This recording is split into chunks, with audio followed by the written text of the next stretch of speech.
प्यारे बच्चों, मैं संजीव कुमार सचिवालय सहायक अपने लक्ष्य गुरुकुल क्लासेस यूट्यूब चैनल पे आप तमाम छात्रों का हार्दिक अभिनंदन करते हैं और उम्मीद करते हैं कि आप सब इंतज़ार कर रहे होंगे। जैसा कि पूर्व में खुशबू रॉय ने आप सबों को बताया होगा कि एक छोटी सी घटना हुई थी मेरे साथ, जिसमें ये मेरा दाहिना हाथ ही फ्रैक्चर हो गया था। फलस्वरूप कुछ दिन मुझे दूर रहना पड़ा, लेकिन आप तमाम छात्रों का ये दुआ इतना शीघ्र काम किया कि आज मैं पुनः आप सबों के बीच हाजिर हूँ और उम्मीद करता हूँ कि जल्द से जल्द मैं रिकवर हो कर के आपके बीच लिखूँगा भी। आज मैं सिर्फ बोलूँगा, बोल करके आपके बीच ये पॉलिटिकल साइंस का जो है सो क्लास बनाने जा रहा हूँ। आप लोग जैसा कि जानते हैं कि भारतीय संविधान से बहुत सारे क्वेश्चंस पूछे जाते हैं और भारतीय संविधान अभी बहुत ही इम्पोर्टेंट है और ये स्कोरिंग चैप्टर इसको कह सकते हैं। तो भारतीय संविधान के बारे में आप इतना जान लीजिए कि हमारा संविधान जो है सो वो आर्टिकल के सहारे चलता है। तो कब बना, कैसे बना, कहाँ से प्रक्रिया प्रारंभ हुई, कहाँ से इनके स्रोत रहे हैं, प्रस्तावना क्या है, इसके बारे में थोड़ा सा लिखने की ज़रूरत होगी। इसलिए मैं उसको अभी छोड़ रहा हूँ और आपके बीच आर्टिकल 1 से शुरू कर रहा हूँ, ताकि आप लोग सिर्फ और सिर्फ सुन करके इसको आप अपने कॉपी में लिखते रहिए और खुद नोट्स बनाइए। मेरी ऑडियो को सुन करके आप लोग बिल्कुल नोट्स बना सकते हैं। मैं इसके लिए बहुत धीरे धीरे बोलूँगा कि आप लोग इसे लिख भी सकते हैं। तो आइए प्रारंभ करते हैं। प्रारंभ करने से पहले पुनः एक बार आप सबों का बहुत बहुत आभार। आप लोग इस चैनल को प्यार आशीर्वाद देते रहिए, लाइक कमेंट्स और शेयर करते रहिए। चलिए तो आप लोग आइए और मैं आज पढ़ा रहा हूँ संघ और उसका राज्य क्षेत्र। देखिए, सबसे पहले जो हमारा जो भारत का जो संविधान है, इस भारत के संविधान में ये बतलाना चाह रहा हूँ कि भाग एक जो है वो आपके संघ और राज्य क्षेत्र से संबंधित है और भाग 1 में अनुच्छेद 1 से 4 का वर्णन है। बोलिए, भाग 1 में अनुच्छेद 1 से 4 का वर्णन है। अनुच्छेद 1 में राज्य आप समझ रहे, राज्य जो है वो क्या है, राज्यों का संघ हमारा भारत है।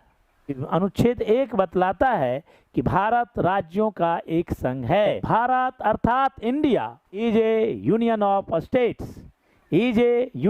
स्टेट्स, प्यारे बच्चों, अब यहाँ पर एक सवाल पैदा होता है कि भारतीय परिसंघ जो है वो राज्यों के साथ किसी समझौते का परिणाम नहीं है। भारतीय परिसंघ राज्यों के साथ किसी समझौते का परिणाम नहीं है, अतः राज्यों का संघ से अलग होने का कोई सवाल ही पैदा नहीं होता। तो भारत जो है वो राज्यों का एक संघ है। तो आप ये क्वेश्चंस जो है ये बहुधा पूछे जाते हैं कि भारतीय संविधान में जो है भारत और इंडिया यही 2 नाम है। हिंदुस्तान इसका ये संवैधानिक नाम नहीं है। बतलाइए, आर्टिकल 1 में क्या वर्णित है कि भारत अर्थात इंडिया राज्यों का एक संघ है। आते हैं हम लोग, एक बात और जान लीजिए, प्रशासनिक सुविधा के लिए हम लोग क्या किए कि देश को राज्य में बांट दिया गया है, लेकिन कोई राज्य स्वतंत्र नहीं हो सकता, इससे वो अलग नहीं हो सकता। प्रशासनिक दृष्टिकोण से देश को राज्य में बांटा गया। अब देखिए, तो तो जितने भी राज्य हैं, जैसे अभी भारत में ये कितने राज्य हैं, अभी सबको जानते हैं कि 28 राज्य हैं और केंद्र शासित प्रदेश है। तो ये जो है केंद्र शासित और हमारे 28 राज्य, इस सबका संग मिला करके एक इंडिया है, अर्थात भारत है। तो ये हमारा आर्टिकल 1 बतलाता है कि भारत जो है राज्यों का एक संघ है। भारत अर्थात इंडिया राज्यों का एक संघ है, ये आर्टिकल 1 में वर्णित है। तो अब इसमें 3 प्रकार के राज्य क्षेत्र सम्मिलित किए गए हैं। ठीक है, सबसे पहला आप लिख सकते हैं राज्यों के राज्य क्षेत्र, राज्यों के राज्य क्षेत्र। दूसरा है संघ राज्य क्षेत्र और तीसरा है अर्जित राज्य क्षेत्र। अब देखिए पहला क्या है, पहला है राज्यों के राज्य क्षेत्र, ठीक है। दूसरा क्या है कि संघ राज्य क्षेत्र और तीसरा क्या है अर्जित राज्य क्षेत्र। ये 29वां राज्य जो था वो तेलंगाना बना था, इस पर थोड़ा सा ध्यान देंगे। तेलंगाना 29वां राज्य था, लेकिन जम्मू कश्मीर को चूंकि केंद्र शासित प्रदेश बना दिया गया तो एक राज्य घट गया, जिसके कारण 28 राज्य हो गए, लेकिन केंद्र शासित प्रदेश वो एक बढ़ करके 8 हो गए। तो इस प्रकार से वर्तमान में आपके पास 28 राज्य और 8 केंद्र शासित प्रदेश हैं। चलिए, तो इस तरीका से बतलाइए। एक बहुत ही बहुधा ये अच्छा क्वेश्चन है कि कितने राज्य क्षेत्र सम्मिलित किए गए हैं, तो आप कहिएगा 3। कौन कौन सा? तो एक याद रखिएगा राज्यों का राज्य क्षेत्र, दूसरा कहिएगा संघ क्षेत्र और तीसरा कहिएगा अर्जित राज्य क्षेत्र। तो इस प्रकार से हमारे जो राज्य क्षेत्र हैं वो 3 प्रकार से शामिल किए गए। आइए ध्यान दीजिए, आर्टिकल नंबर 2 कहता है कि अब देखिए आर्टिकल नंबर 2, अब संसद को संघ में नए राज्यों के प्रवेश, संघ कौन है? इंडिया अर्थात भारत। तो कहता है कि नए राज्यों के प्रवेश या स्थापना करने के लिए विधि बनाने का अधिकार देता है। यह आर्टिकल नंबर 2 कहता है कि आप संसद को, संसद का मतलब समझ रहे हैं, संसद हमारा जो लोकसभा, राज्यसभा और राष्ट्रपति, ये हमारे संसद हैं। तो ये कहता है कि संसद को संघ में नए राज्यों के प्रवेश या स्थापना, नए राज्य के प्रवेश, हमारा जो संघ है इंडिया जो है, अभी जैसे कि हम बता रहे हैं कहीं से कोई नया लाए, ये नहीं कि इंडिया के अंतर्गत ना, इंडिया के बाहर नए राज्य के प्रवेश या स्थापना करने के लिए जो विधि बनाने का अधिकार है वो देता है अनुच्छेद 2, आर्टिकल नंबर 2 देता है।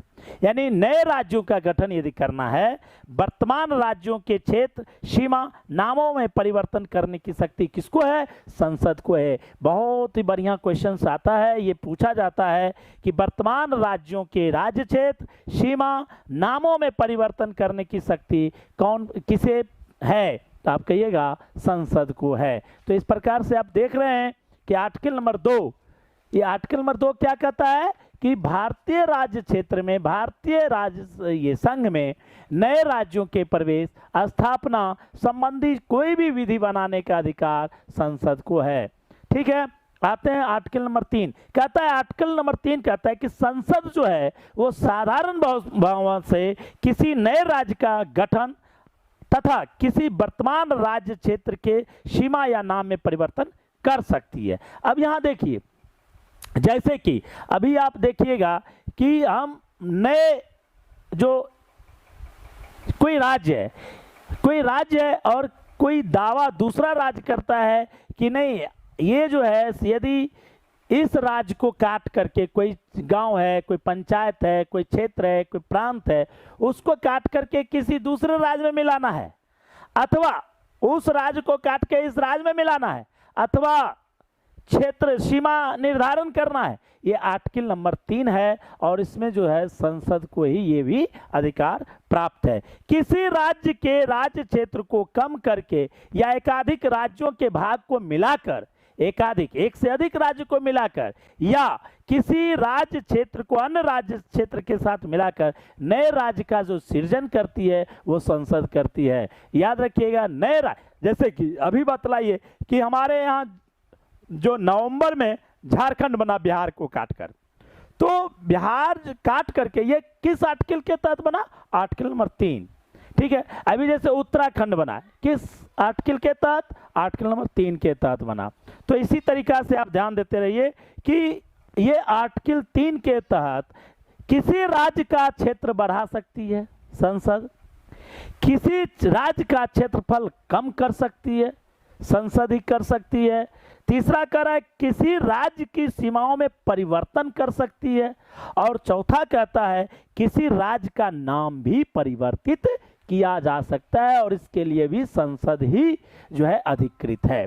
तो आप बिल्कुल याद रखिएगा कि आर्टिकल 3 के तहत, आर्टिकल नंबर 3 के तहत किसी राज्य क्षेत्र को संसद बढ़ा सकती है, किसी राज्य क्षेत्र के क्षेत्र को घटा सकती है संसद, किसी राज्य क्षेत्र की सीमा में परिवर्तित कर सकती है हमारी संसद, और या किसी राज्य का नाम भी परिवर्तित कौन कर सकती है? संसद कर सकती है। लेकिन इसके लिए कह रहा है किंतु इसके लिए संबंधित विधेयक राष्ट्रपति की सिफारिश से ही संसद में प्रस्तुत किया जा सकता है, अन्यथा नहीं। जब भी राज्य के नाम की परिवर्तन की चर्चा हो, जब भी राज्य के राज्य क्षेत्र सीमा के परिवर्तन की चर्चा हो, अर्थात किसी राज्य के राज्य क्षेत्र को घटाया जाने की बात हो या बढ़ाए जाने की बात हो, तो इसमें राष्ट्रपति की सिफारिश बहुत बहुत आवश्यक है। यदि विधेयक किसी राज्य के क्षेत्र, सीमा या नाम में परिवर्तन से संबंधित है तो राष्ट्रपति विधेयक को संबंधित राज्य के विधानमंडल को राय हेतु प्रेषित करेगा, किंतु राष्ट्रपति या संसद जो है वो विधानमंडल की राय से आबद्ध नहीं होगा। अब ध्यान दीजिए, यहाँ पर बहुत ही उम्दा प्रश्न यहाँ पैदा होता है कि हम जो यदि किसी राज्य क्षेत्र की सीमा में परिवर्तन करना है और इसका पावर किसको है? भारतीय संसद को है। भारतीय संसद जो है सो क्या करती है? राज्य क्षेत्र के सीमा में परिवर्तन कर सकती है, उसके क्षेत्र को घटा सकती है, उसके नाम में परिवर्तन कर सकती है। लेकिन कह रहा है कि राष्ट्रपति जो है, राष्ट्रपति के सिफारिश के बिना संसद नहीं कर सकती है, तो राष्ट्रपति इसके लिए संबंधित विधानमंडल को भेज सकती है। अब संबंधित विधानमंडल जो है, संबंधित विधानमंडल जब तक ये उसके निर्णय से राष्ट्रपति या संसद प्रभावित हो, ये आवश्यक नहीं है, उससे आबद्ध नहीं है। अर्थात विधानमंडल उसे पास करे नहीं करे, राष्ट्रपति उसकी बात, विधानमंडल की बात को माने या नहीं माने, इसके लिए वो जो है सो राष्ट्रपति बंधा हुआ है, ऐसी कोई बात नहीं है। चलिए आते हैं। अब देखिए, याद रखिएगा, यदि राज्य विधानमंडल जो है अपनी राय नहीं देता है तो भी विधेयक संसद में प्रस्तुत किया जा सकता है।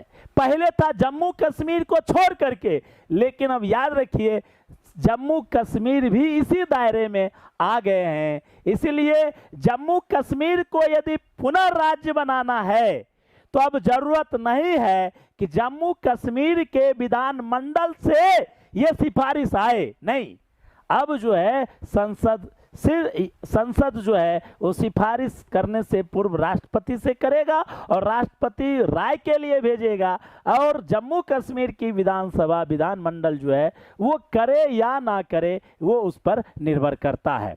तो इस प्रकार से आर्टिकल 1, 2 और 3 पुनः मैं एक बार रिवीजन कर लूं कि आर्टिकल नंबर 1 कहता है कि भारत अर्थात इंडिया राज्यों का एक संघ है, और आर्टिकल 2 कहता है कि नए राज्यों का जो ये गठन है वो संसद को इसकी पावर दी गई है, और 3 कहता है किसी राज्य के राज्य क्षेत्र को घटाना है, किसी राज्य के राज्य क्षेत्र को बढ़ाना है, अर्थात नाम में परिवर्तन करना है, तो इसके लिए भारतीय संसद ही अधिकृत है। और भारतीय संसद जो है राष्ट्रपति की सिफारिश पर करता है, राष्ट्रपति जो है संबंधित राज्य के विधानमंडल में उसे अपनी राय देने के लिए भेजता है, राष्ट्रपति उस राय को माने या नहीं माने इसके लिए वो आबद्ध नहीं है। आते हैं आर्टिकल नंबर 4।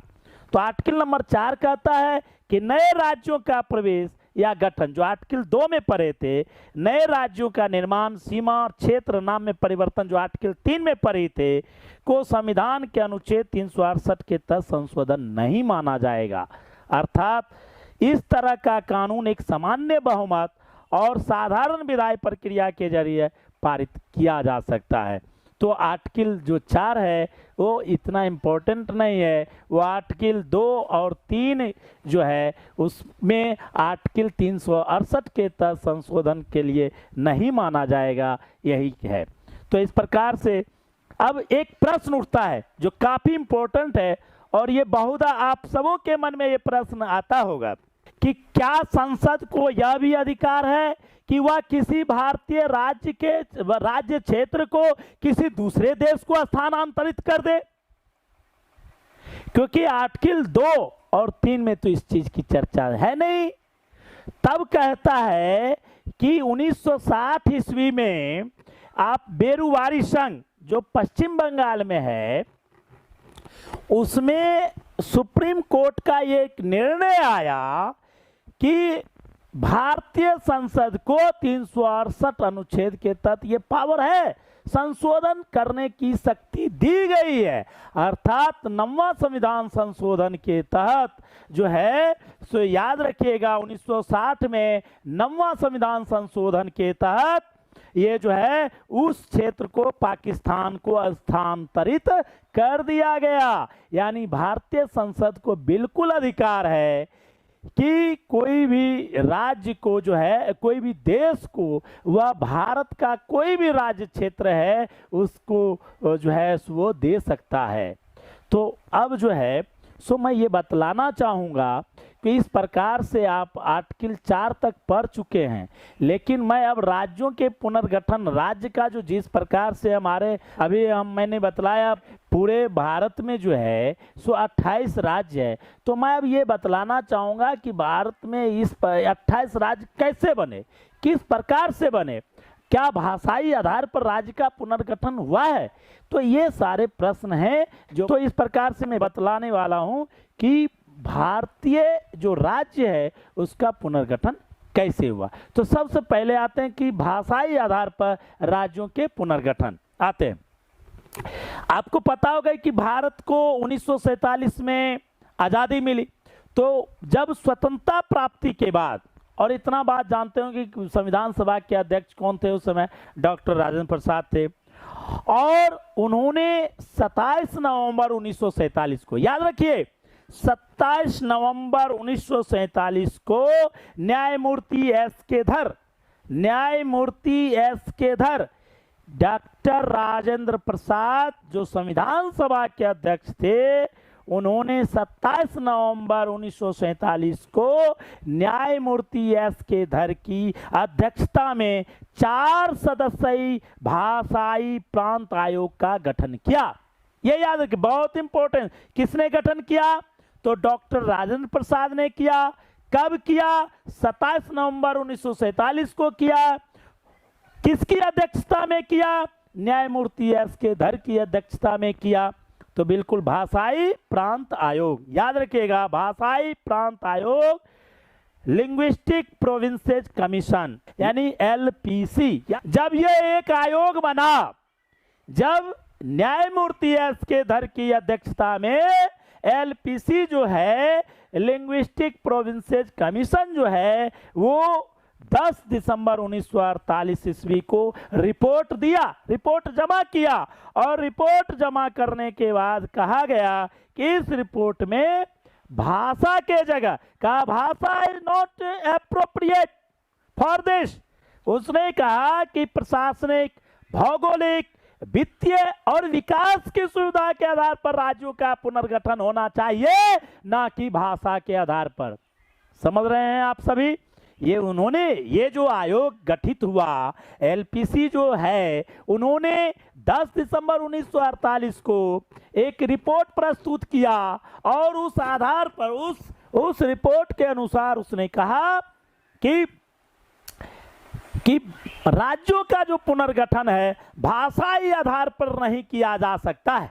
उसने कहा यदि नए राज्य बनाना है तो आप भाषा के स्थान पर प्रशासनिक लीजिए, भौगोलिक लीजिए, वित्तीय स्थिति लीजिए, विकास किस तरीका से होना चाहिए, विकास के पैमाना को आधार बनाइए और नए राज्य का गठन कीजिए। ये ना कि आप राज्य को जो है भाषा के आधार पर तैयार कीजिए। यदि आप भाषा के आधार पर तैयार करते हैं तो जो है सो आपसी द्वेष, आपसी भाईचारा, आपसी प्रेम, ये जो है उसके स्थान पर द्वेष, घृणा ये उत्पन्न होगा और भारत जो है, जो अखंड भारत है, उस पर कभी न कभी आंच आ सकती है। हम भाषा के आधार पर एक दूसरे से अलग हो सकते हैं। तो इस प्रकार से जो न्यायमूर्ति एस.के. धर की अध्यक्षता थी, उन्होंने तो अपना रिपोर्ट दे दिया।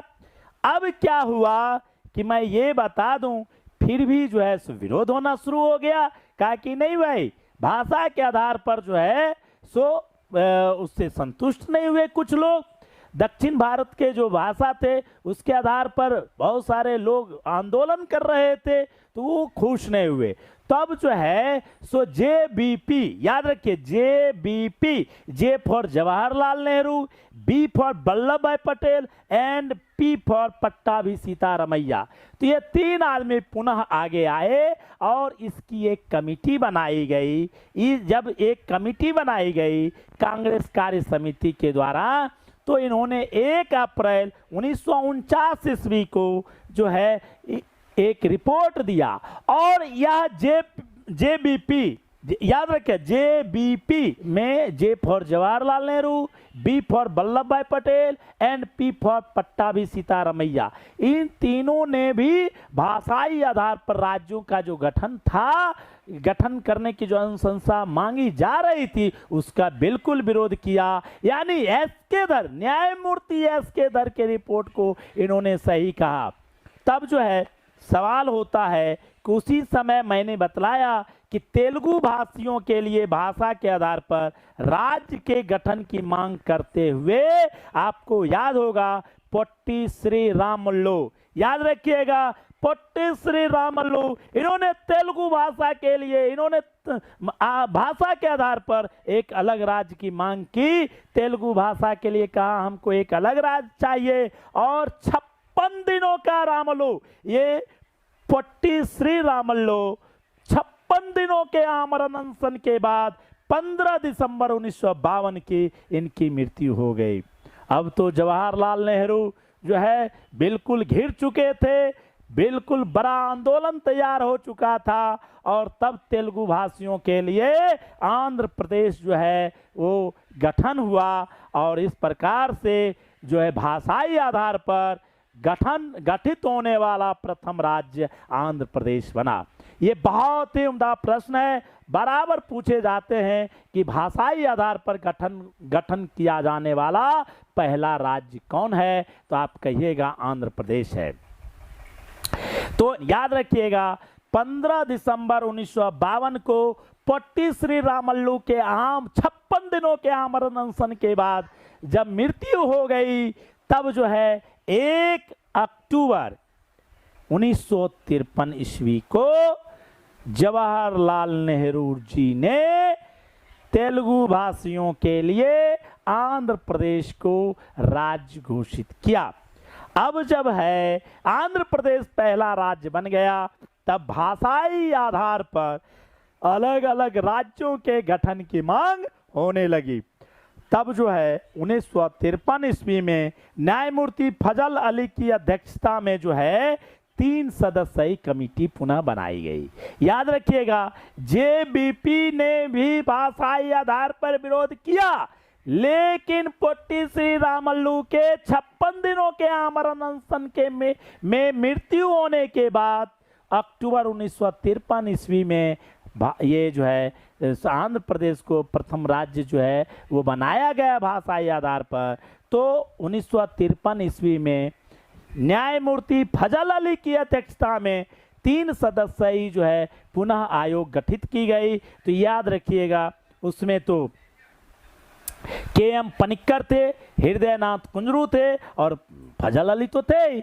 तो इस प्रकार से 3 सदस्यीय कमेटी पुनः गठित की गई।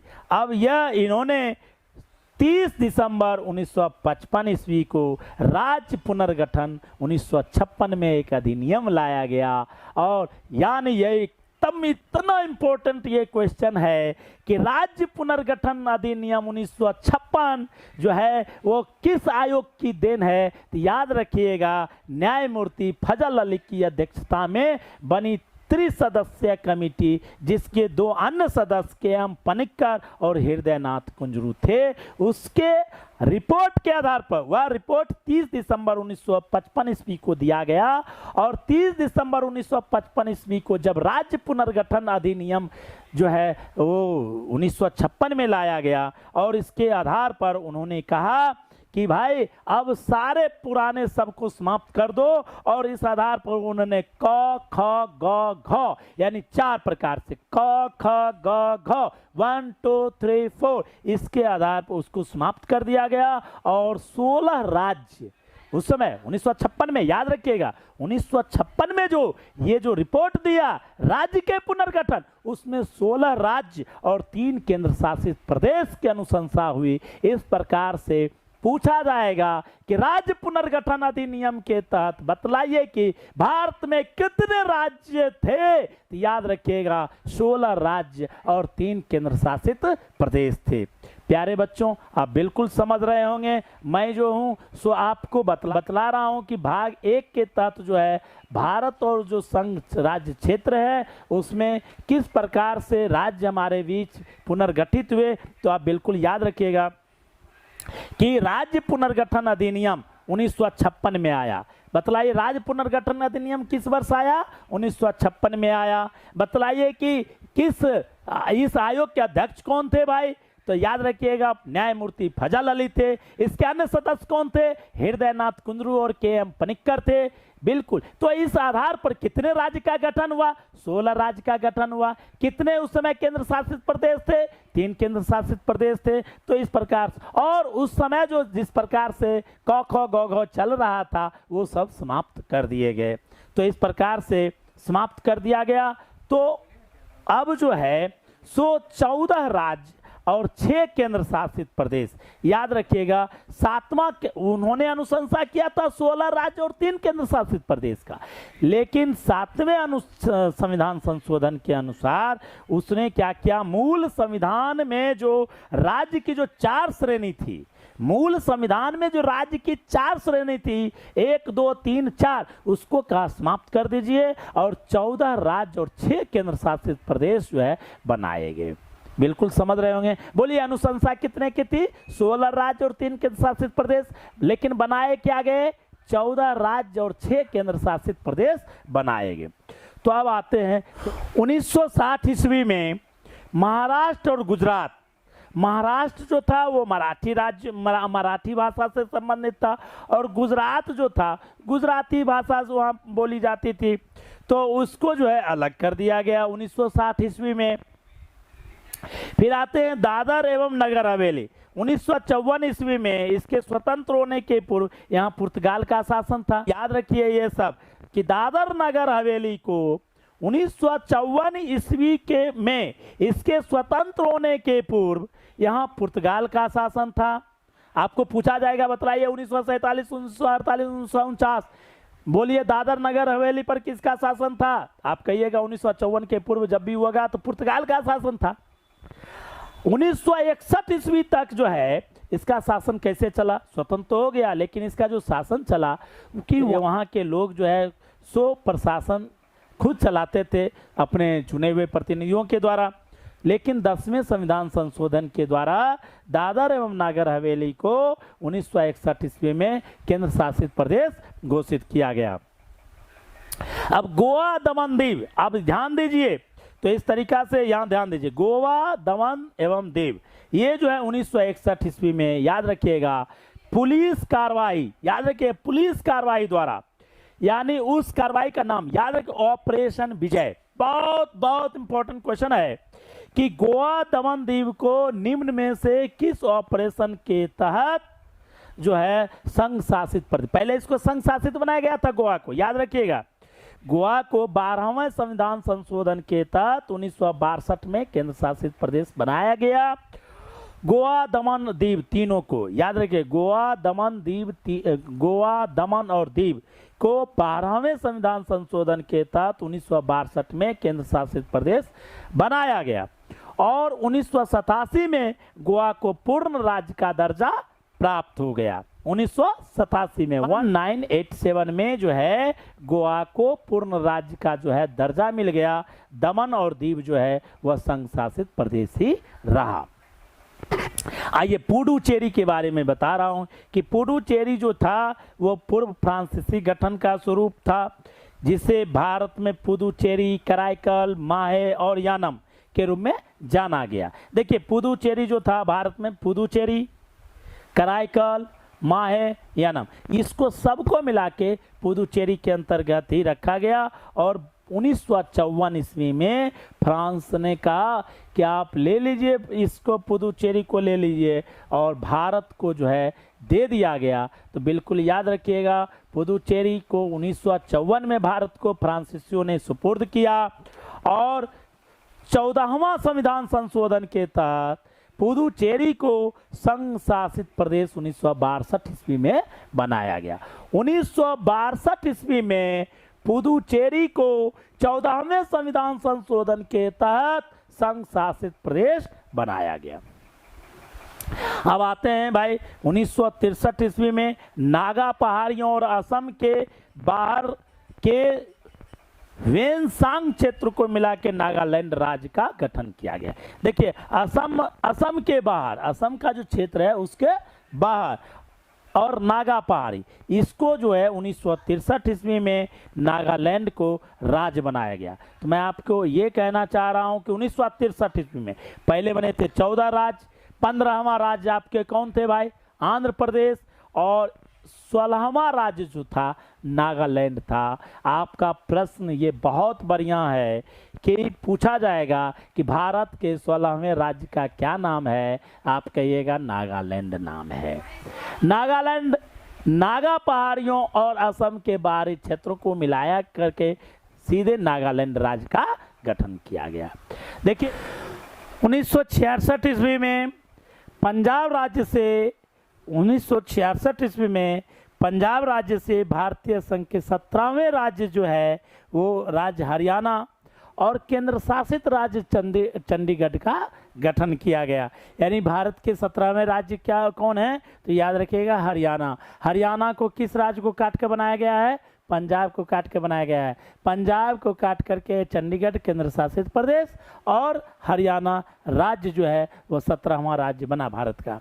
तो इस प्रकार से आप देखिए, किंतु याद रखिएगा सिख जो थे वो पृथक राज्य की मांग कर रहे थे। तो अकाली दल के नेता जो थे उस समय मास्टर तारा सिंह, याद रखिएगा अकाली दल के नेता मास्टर तारा सिंह, अकाली दल के नेता मास्टर तारा सिंह जो है उसके नेतृत्व में आंदोलन शुरू हो गया कि भाई हमको अलग पृथक राज्य चाहिए, सिख राज्य चाहिए। तो एक शाह आयोग का गठन किया गया। शाह आयोग याद रखिएगा 1966 ईस्वी में शाह आयोग के गठन की गई और उसके सिफारिश पर पंजाब प्रांत को जो है उसमें हिंदी भाषाई को हरियाणा में बनाया गया, पंजाबी भाषा से पंजाब बने और पहाड़ी क्षेत्र जो है उसको मिला करके हिमाचल प्रदेश जो है केंद्र शासित बनाया गया, लेकिन उसको 1971 में पूर्ण राज्य का दर्जा दिया गया। तो याद रखिएगा और चंडीगढ़ जो है केंद्र शासित प्रदेश रहा। तो इस तरीका से याद रखिएगा 17वां राज्य जो था वो हरियाणा था और पंजाब तो था ही। तो पंजाब पहले से हरियाणा, पंजाब जो है पंजाबी भाषा के लिए है, याद रखिएगा हरियाणा हिंदी भाषा, हरियाणवी भाषा के आधार पर नहीं बनाया गया, हिंदी भाषाई के आधार पर बनाया गया कि हरियाणा जो है वह हिंदी भाषा क्षेत्र थी और उसको जो है ये इस तरीका से हरियाणा बना। तो हरियाणा जो था वो 17वां राज्य और हिमाचल प्रदेश जो उस समय केंद्र शासित प्रदेश रहा। हिमाचल प्रदेश जो है वो केंद्र शासित प्रदेश रहा और इसको 1971 ईस्वी में पूर्ण राज्य का जो है दर्जा दिया गया। तो याद रखिएगा 1971 ईस्वी में तो अभी तो मैं चर्चा कर रहा हूं कि मणिपुर, त्रिपुरा और मेघालय, ये 1969 ईस्वी में असम को फिर से विभाजित किया गया और असम को विभाजित करके मणिपुर, त्रिपुरा और मेघालय, मणिपुर, त्रिपुरा और मेघालय जो है सो 1969 ईस्वी में विभाजित करके बनाया गया। तो याद रखिएगा इस प्रकार से मणिपुर जो था 1972 ईस्वी में, याद रखिएगा 19वां राज्य था, त्रिपुरा 20वां राज्य और मेघालय 21वां राज्य। तो बतलाइए कि सबसे पहले याद रखिए 14 शुरू में थे, 15वां आंध्र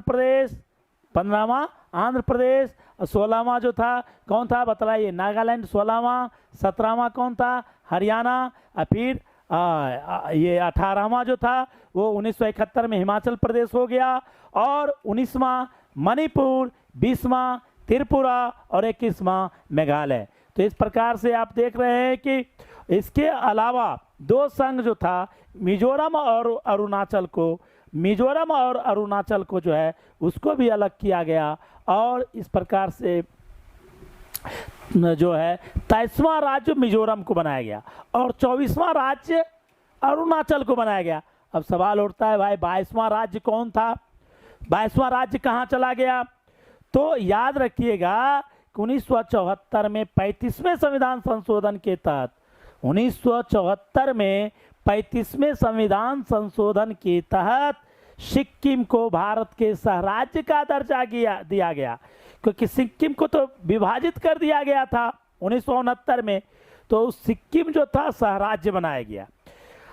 तो 36वां संविधान संशोधन के तहत जो है इसको चूंकि सहराज्य बनाया गया था, तो इसको 22वां जो है पूर्ण राज्य की दर्जा 1975 में मिले। सहराज्य था असम पहले, लेकिन 22वां राज्य के रूप में इसको पूर्ण राज्य बनाया गया 1975 ईस्वी में। तो इस तरीका से अभी तक आप समझ गए होंगे कि 24 राज्य बन गए। 24 राज्य में बने तो 23वां राज्य जो था Mizoram north east frontier agency, तो नेफा, याद रखिएगा नेफा के तहत जो था मिजोरम और अरुणाचल प्रदेश, ये 2 भाग में बट गया तो 1975 ईस्वी में। और फिर याद रखिएगा 1987 ईस्वी में गोवा जो है बना, तो ये 25वां राज्य बना। मैंने उस समय कहा था कि गोवा दमन दीव जो था वो केंद्र शासित प्रदेश था। 1987 ईस्वी में गोवा को पूर्ण राज्य बनाया गया और गोवा जो था 25वां राज्य बना। तो इस तरीका से आप जान लीजिए कि गोवा जो है पूर्ण राज्य इसको मिला 1987 ईस्वी में। मध्य प्रदेश से याद रखिएगा 36 काट करके बनाया गया 1 नवंबर 2000 ईस्वी को 1 नवंबर 2000 ईस्वी को जो है मध्य प्रदेश को काट करके 26वां राज्य बनाया गया, और 9 नवंबर 2000 ईस्वी को उत्तर प्रदेश को काट करके उत्तराखंड बनाया गया, और 15 नवंबर 2000 को बिहार को काट करके झारखंड बनाया गया। तो इस तरीका से झारखंड जो है वो 28वां राज्य है, झारखंड 28वां राज्य है। और 2 जून 2014 ईस्वी को तेलंगाना जो था उसको 2 जून 2014 ईस्वी को आंध्र प्रदेश को काट करके तेलंगाना बनाया गया और तेलंगाना 29वां राज्य हुआ। लेकिन अब सवाल उठता है कि जम्मू कश्मीर जो था उसको जो है पूर्ण राज्य का जो दर्जा था प्राप्त वो छीन लिया गया, और इस तरीका से जम्मू कश्मीर एक राज्य यदि हटा देते हैं तो क्या हो जाता है 28 राज्य हो जाते हैं। तो इस प्रकार से अभी आप जान लीजिए कि भारत में 28 राज्य हैं। तो अब बिल्कुल याद हो गया होगा कि 14 राज्य जो था फजल अली के अध्यक्षता में बना था। 15वां राज्य जो है वो कौन है, आंध्र प्रदेश को बनाया गया। 16वां राज्य जो है सो नागालैंड को बनाया गया। 17वां राज्य जो था वो हरियाणा को बनाया गया। 18वां राज्य जो था सो याद रखिएगा हिमाचल प्रदेश जो पहाड़ी प्रदेश था उसको काट के बनाया गया था। और 19वां राज्य मणिपुर, 20वां राज्य त्रिपुरा और 21वां राज्य मेघालय, ये 3 राज्य 1972 में बनाए गए थे। और ये असम जो था उस समय राज्य घोषित था, पूर्ण राज्य घोषित नहीं था। इसीलिए जो है बिल्कुल उसको 22वां में दर्जा तो बिल्कुल मिला नहीं। उसी समय जो है सो याद रखिएगा 1972 में ही जो है 23वां राज्य मिजोरम बन गए, 24वां राज्य जो है अरुणाचल प्रदेश बन गए, और 22वां राज्य जो है 1975 में बना। 1975 में, भले सिक्किम जो है ये सिक्किम पहले ही था। 1974 में 35वें संविधान संशोधन के तहत इसको सह राज्य का दर्जा दिया गया, और 1936वां संविधान संशोधन 1975 के द्वारा जो है इसको पूर्ण राज्य का दर्जा मिला, और ये 22वां राज्य बना। अब जो है तो इस तरीका से अरुणाचल प्रदेश 24वां राज्य था। 56वां संविधान संशोधन के तहत 1987 में जो है गोवा को पूर्ण राज्य का दर्जा मिला, 25वां। फिर जो है 26वें राज्य के रूप में जो है छत्तीसगढ़ 1 नवंबर 2000, याद रखें 1 नवंबर 2000 छत्तीसगढ़ बने। 27वां राज्य के रूप में 9 नवंबर 2000 को उत्तराखंड के रूप में, और यह जो है उत्तर प्रदेश को काट के बनाया गया। झारखंड को जो है बिहार से काट करके बनाया गया 15 नवंबर 2000 को, और ये 28वां राज्य बना। 29वां राज्य जो है तेलंगाना बना, लेकिन जम्मू कश्मीर को हटा दिया गया, और इस तरीका से अभी जो है भारत में 28 राज्य हुए। तो प्यारे साथियों, प्यारे बच्चों, आप बिल्कुल याद रखिएगा जो है